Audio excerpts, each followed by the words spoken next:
Facebook founder and CEO Mark Zuckerberg was grilled on Capitol Hill Wednesday in his first testimony to Congress since April 2018. Zuckerberg was there to discuss plans to launch the cryptocurrency Libra, but he ended up facing questions on a range of controversial issues. Ed O'Keefe reports. Fair or not fair, you're here today to answer for the digital age. Mark Zuckerberg wanted to talk about the new digital currency Facebook is pitching, but lawmakers said he had other issues he had to deal with first. You've proven that we cannot trust you with our emails, with our phone numbers. So why should we trust you with our hard-earned money? The 35-year-old billionaire, who hadn't appeared on Capitol Hill in about 18 months, was criticized on everything Facebook, including for running potentially misleading ads from political candidates. Why should the very politicians who lead our country be held to a lower standard for truthfulness and decency than the average American? Congresswoman, this isn't about helping the politicians. This is about making sure that people can see for themselves what Mr. politicians Zuckerberg, are saying. It is hate speech. It is hate. And it's leading to violence and death threats in my office. Missouri's Ann Wagner also hammered Zuckerberg for not aggressively blocking sex traffickers. What are you going to do to shut it down, Mr. Zuckerberg? We're working with law enforcement and building technical systems to identify. Well, you're not working hard enough, sir. As today's hearing demonstrated, Facebook generates plenty of controversy. Even as he was touting his plan for a new digital currency, Zuckerberg admitted to lawmakers, quote, "I'm sure people wish it was anyone but Facebook pushing this idea forward." Elaine? Ed O'Keefe, thank you. Kat Zakreski joins me now. She's a tech policy reporter for The Washington Post and writes the Technology 202 newsletter. Kat, thanks so much for being with us. What are your biggest takeaways from Mark Zuckerberg's testimony? So I think the big takeaway today was how much Facebook is struggling to build trust in Washington. You saw Mark Zuckerberg faced questions on so many different issues, ranging from election security to child safety to political disinformation. But really what all those questions came down to is whether or not the American people can trust the company. And, that's really complicating Facebook's position right now as they're trying to expand their business into new areas. Zuckerberg's here defending Facebook's plan to push into cryptocurrency, but lawmakers are saying not so fast while the company is fighting problems on so many other fronts. Well, Facebook is also under scrutiny for how it will handle misinformation ahead of the 2020 election. How did Zuckerberg address that issue? So this is something that Zuckerberg's been trying to get ahead of for the past week. I think he expected this to come up at the hearings after it's become such an issue on the 2020 campaign trail. But basically, he really stuck to his defenses that Facebook doesn't want to be a referee for this content. He really maintained this line that it should be people, not tech companies, that are determining, whether things are true online. They think if a politician says something, even if it's false, people should be able to see that and make up their own opinions about it. But I think he did struggle a bit, particularly when he was grilled by Representative Alexandria Ocasio-Cortez today on the Hill about just how, the company would deal with different situations, particularly some of the hypotheticals she threw at him. For example, she asked, could I run ads that claimed that Republicans supported the Green New Deal? And Zuckerberg appeared pretty flustered with that line of questioning. And when lawmakers were raising these types of hypotheticals, we heard a lot of, "I'll have to get back to you on that."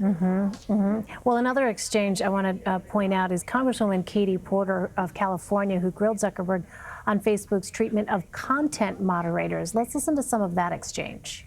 Facebook doesn't use its employees for the hardest jobs in the company. You've got about 15,000 contractors watching murders, stabbings, suicides, other gruesome, disgusting videos for content moderation, correct? Congresswoman, yes, I believe that's correct. You pay many of those workers under $30,000 a year, and you've cut them off from mental health care when they leave the company, even if they have PTSD because of their work for your company. Is that correct? Congresswoman, my understanding is we pay everyone, including the contractors associated with the company, at least a $15 minimum wage. In markets and cities where there's a high cost of living, that's a $20 minimum wage. We go out of our way Thank to you. offer I a lot take of your word at the mental wage. health. So, Kat, other lawmakers also slammed Facebook for its lack of diversity and inclusion in its company's hiring practices. What did you make of the way in which he answered some of those questions? Did it seem he was prepared for those kinds of questions? It did not. Lawmakers asked him questions, particularly about the Libra Association, which is going to be running this proposed cryptocurrency. And, he really struggled to answer basic questions just about whether or not the companies participating in that had, minorities or women in leadership roles. He struggled to answer basic questions about work Facebook has been touting on civil rights, particularly about the people involved with its civil rights task force, about kind of the next steps from its civil rights audit. And so I think he was really struggling on that front. And that exchange that we just watched with Katie Porter, although it's not directly related to the employees at the company, it's about the contractors. That was another time where he really stumbled because right after that, she asked him, would you be willing to do some of this work that these contractors are doing day in and day out? And he, kind of stopped and then said that he didn't think it would be the best use of his time. And so I think, it really showed that there's kind of a disconnect with Zuckerberg and some of the issues around Facebook's workforce. Yeah, it did seem to be a revealing exchange, to say the least. Well, Zuckerberg once again defended his view that Facebook should not be the one to police political ads. What do we know about how Facebook fact-checks its content? So he talked a little bit about that today, kind of explaining to lawmakers that process. And basically, Facebook's position on fact-checking content is that it works with these outside third-party fact-checkers on that. And so basically, once content is flagged, those partners that are media organizations, are tasked with reviewing it and then making a determination about whether it's true or false. Facebook then uses that to put a label on content if it's deemed false, and they sometimes take some steps to minimize its spread on the platform. So he talked a little bit about how they do that in certain contexts. But I think there's still a lot of questions left unanswered, and also just a lot of questions about what is Facebook's responsibility in all of this. I think whether it was Libra, whether it was fact-checking, he kind of tried to distance himself from these issues a little bit, pointing to the fact that it's these third parties that are doing that work.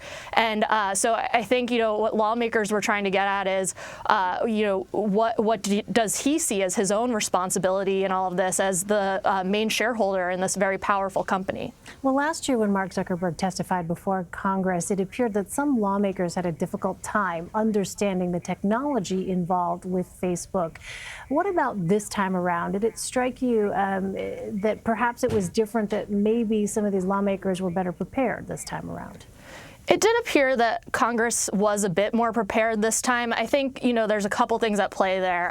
This was the first time that Zuckerberg testified in front of the House Financial Services Committee. And so it's a different committee than, the Senate committee or the House committee he was in front of last time. And they were asking a lot of questions about financial systems and financial regulations that they were pretty familiar with. It was a little different than, having senators jumping in and trying to ask questions about Facebook's ad practices.